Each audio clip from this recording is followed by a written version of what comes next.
நல்லூர் ஆலயம் ஒன்றில் அமைக்கப்பட்ட அசைவ உணவகம் பெயர் பலகையை அகற்றிய மாநகர சபை.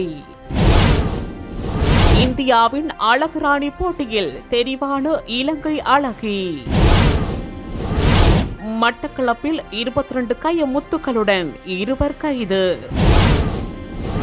தமிழர் பகுதியொன்றில் போலீஸ் நிலைய பொறுப்பதிகாரி அதிரடியாக கைது. இறையடக்கம் செய்யப்பட்ட பொன்னையா யோசப்பின் திருவிடலுக்கு பலரும் அஞ்சலி. இலங்கை மருத்துவமனைகளில் மருந்துகளுக்கு பற்றாக்குறை, தொடரும் முறைப்பாடு. இலங்கை மத்திய வங்கி வெளியிட்ட முக்கிய அறிவிப்பு. நாட்டில் அதிகரிக்கும் தென்மேற்கு பருவமழை, வெளியான அதிரடி எச்சரிக்கை. தங்கம் வாங்க உள்ளோருக்கு வெளியான அதிர்ச்சி தகவல். யாழ்ப்பாணத்தில் நல்லூர் ஆலய சூழலில் மாநகர சபையின் அனுமதியின்றி திறக்கப்பட்டுள்ள அசைவ உணவகத்தின் பெயர் பலகை மாநகர சபையினரால் அகற்றப்பட்டுள்ளது. நல்லூர் ஆலய சூழலில் மாநகர சபையிடம் அனுமதி பெறாது அசைவ உணவகம் திறக்கப்பட்டுள்ள நிலையில் உணவகத்திற்கான அனுமதிகளை பெறுமாறு மாநகர சபை உணவகத்திற்கு அறிவுறுத்தியுள்ளது. இந்நிலையில் அனுமதியின்றி உணவகத்திற்கு முன்பாக வீதியோரமாக வைக்கப்பட்டிருந்த நிறுவனத்தின் பெயர் பலகை மாநகர சபையினரால் இன்று அகற்றப்பட்டுள்ளது. அதேவேளை குறித்த உணவகத்தில் சில சுகாதார குறைபாடுகள் காணப்பட்டமை தொடர்பில் மாநகர சபை பொது சுகாதார பரிசோதகரினால் யாழ் நீதிமன்றில் வழக்கு தொடரப்பட்டுள்ளமையும் குறிப்பிடத்தக்கது. அதேவேளை நல்லூர் ஆலய சூழலில் புனிதத்தன்மையை பேணும் வகையில் குறித்த உணவகத்தினை அகற்றக் கோரி கடந்த செவ்வாய்க்கிழமை கண்டன போராட்டம் முன்னெடுக்கப்பட்டதுடன் நேற்று புதன்கிழமை மகஜர் ஒன்றும் கையளிக்கப்பட்டது. மிஸ் வேர்ல்ட் டேலண்ட் போட்டியில் இறுதிப் போட்டியாளராக இலங்கை அழகி தெரிவு செய்யப்பட்டுள்ளார். இலங்கையின் அழகு ராணியான அனுதி குணசேகர இந்த போட்டிக்கு தெரிவு செய்யப்பட்டுள்ளார். இந்தியாவின் தெலுங்கானாவில் நடைபெறும் மிஸ் வேர்ல்ட் போட்டியின் ஒரு பகுதியான மிஸ் வேர்ல்ட் டேலண்ட் போட்டியிலே அவர் இறுதிப் போட்டியாளராக தெரிவு செய்யப்பட்டுள்ளார். ஆர்வத்துடனும் அர்ப்பணிப்புடனும் தங்கள் திறமைகளை வெளிப்படுத்திய சுமார் 100 போட்டியாளர்களில் அனுதி குணசேகராவும் ஒருவராக போட்டியிட்டார். இந்நிலையில் அனுதி குணசேகர உட்பட 24 சிறந்த இளம்பெண்கள் டேலண்ட் சவால் இறுதிப் போட்டிக்கு தெரிவு செய்யப்பட்டுள்ளனர். மட்டக்களப்பு ஏறாவூரில் கயமுத்து எனப்படும் ஜானி தந்தத்தில் காணப்படும் 22 முத்துக்களுடன் இருவர் கைது செய்யப்பட்டுள்ளனர். குறித்த கைது நடவடிக்கை நேற்றைய தினம் முன்னெடுக்கப்பட்டுள்ளது. விசாரணைகளின் பின்னர் மட்டக்களப்பு சிரேஷ்ட போலீஸ் அத்தியட்சகரின் கட்டளைக்கு இணங்க மட்டக்களப்பு மாவட்ட போதைப்பொருள் ஒழிப்பு பிரிவு பொறுப்பதிகாரி தே மேனன் தலைமையிலான போலீஸ் குழுவினரால் இந்த கைது நடவடிக்கை முன்னெடுக்கப்பட்டுள்ளது. அவர்களிடம் விசாரணைகள் முன்னெடுக்கப்பட்டு வருகின்ற நிலையில் விசாரணைகளின் பின்னர் அவர்களை நீதிமன்றத்தில் முற்படுத்துவதற்கான நடவடிக்கைகளை போலீசார் மேற்கொண்டு வருகின்றனர். நாடு முழுவதும் உள்ள பல மருத்துவமனைகளில் தற்போது மருந்துகளுக்கு கடுமையான பற்றாக்குறை நிலவுவதாக அரசு மருத்துவ அதிகாரிகள் சங்கம் தெரிவித்துள்ளது. இது தொடர்பில் அரசு மருத்துவ அதிகாரிகள் சங்கத்தின் ஊடக செய்தி தொடர்பாளர் டாக்டர் சமில் விஜயசிங்க கூறுகையில், நுண்ணுயிர் எதிர்ப்பிகள், வலி நிவாரணிகள் மற்றும் இன்சுலின் ஆகியவற்றின் கடுமையான பற்றாக்குறை நிலவுவதாக கூறினார். மருத்துவமனைகள் அதிக எண்ணிக்கையிலான மருந்துகளின் பற்றாக்குறை குறித்து முறையிட்டுள்ளன. கடந்த ஏப்ரல் மாத இறுதிக்குள் மருத்துவ விநியோகத்துறையில் கிட்டத்தட்ட 180 மருந்துகள் கையிருப்பில் இல்லை.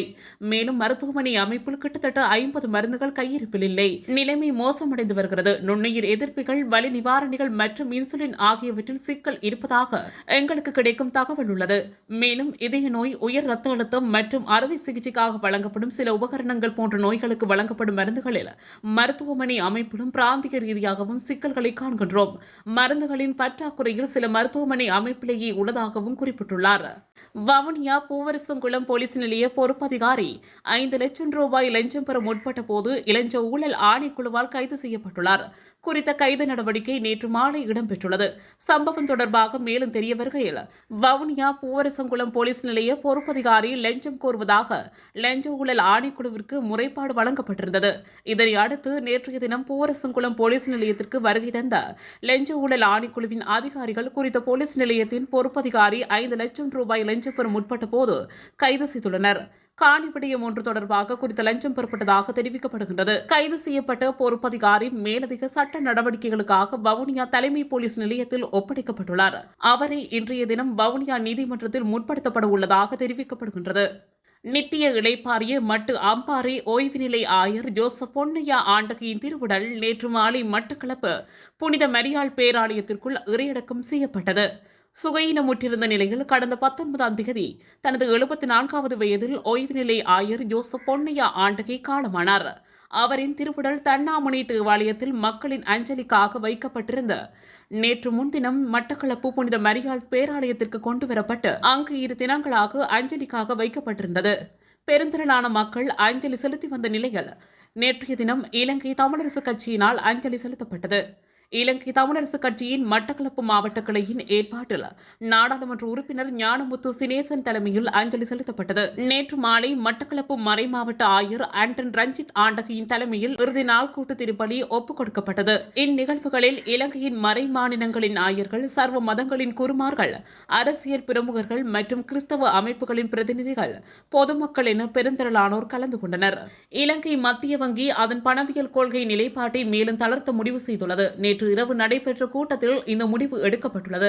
அதன்படி இலங்கை மத்திய வங்கியின் பணவியல் கொள்கை சபையானது ஓரிரவு கொள்கை வட்டி விகிதத்தை 25 அடிப்படை புள்ளிகள் குறைத்து 7.75% மாற்ற தீர்மானித்துள்ளது. காலநிலை மாற்றம் குறித்து வளிமண்டலவிய திணைக்களம் அறிக்கை ஒன்றை வெளியிட்டுள்ளது.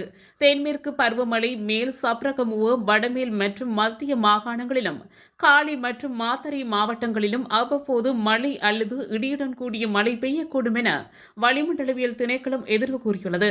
இடியுடன் கூடிய மழை ஊவா மாகாணம் மற்றும் அம்பாறை மாவட்டத்தின் சில இடங்களில் மாலை அல்லது இரவில் மழை அல்லது இடியுடன் கூடிய மழை பெய்யக்கூடும். இதேவேளை வடமத்திய மாகாணத்தில் இடைக்கிடையே மழை பெய்யக்கூடும் எனவும் அந்த திணைக்களம் அறிவித்துள்ளது. மத்திய மலைநாட்டின் மேற்கு சரிவுகளிலும் வடக்கு, வடமத்திய, வடமேல் மற்றும் தெற்கு மாகாணங்களிலும் திருகோணமலை மாவட்டத்திலும் அவ்வப்போது மணிக்கு 30 தொடக்கம் 40 கிலோமீட்டர் வேகத்தில் பலத்த காற்று வீசக்கூடும். இடியுடன் கூடிய மழையுடன் தற்காலிகமாக வீசக்கூடிய பலத்த காற்று மற்றும் மின்னல் காரணமாக ஏற்படும் அபாயங்களை குறைக்க தேவையான முன்னெச்சரிக்கை நடவடிக்கைகளை எடுக்குமாறு வளிமண்டலவியல் திணைக்களம் பொதுமக்களை கேட்டுக் கொண்டுள்ளது. நேற்றைய தங்க விலையுடன் ஒப்பிடுகையில் இன்று தங்கத்தின் விலை 2000 ரூபாவால் அதிகரித்துள்ளதாக கொழும்பு செட்டியார் தெரு தங்க நகை வியாபாரிகள் சங்கத்தினர் குறிப்பிட்டுள்ளனர். அந்த வகையில் கொழும்பு செட்டியார் தெருவின் இன்றைய தங்க விலை நிலவரப்படி 24 கரட் தங்கம் பவுனொன்று 2,67,000 ரூபாவாக விற்பனை செய்யப்படுகிறது. தங்கம் 1 கிராமின் விலை 22 கரட் தங்கம் பவுனொன்று 2,45,000 ரூபாவாகவும், 18 கரட் தங்கம் பவுனொன்று 2,500,000 ரூபாவாகவும் விற்பனை செய்யப்படுகின்றது. இதன்படி 24 கரட் தங்கத்தின் 1 கிராமின் விலை 33,375 ரூபாவாகவும், 22 கரட் தங்கத்தின் 1 கிராமின் விலை 30,625 ரூபாவாகவும், 18 கரட் தங்கத்தின் 1 கிராமின் விலை 25,063 ரூபாவாகவும் விற்பனை செய்யப்படுகின்றது. இதுபோன்ற செய்திகளை உடனுக்குடன் அறிந்து கொள்ள தமிழ் பிளஸ் யூடியூப் சேனலை மறக்காம சப்ஸ்கிரைப் பண்ணுங்க, கமெண்ட் பண்ணுங்க, ஷேர் பண்ணுங்க.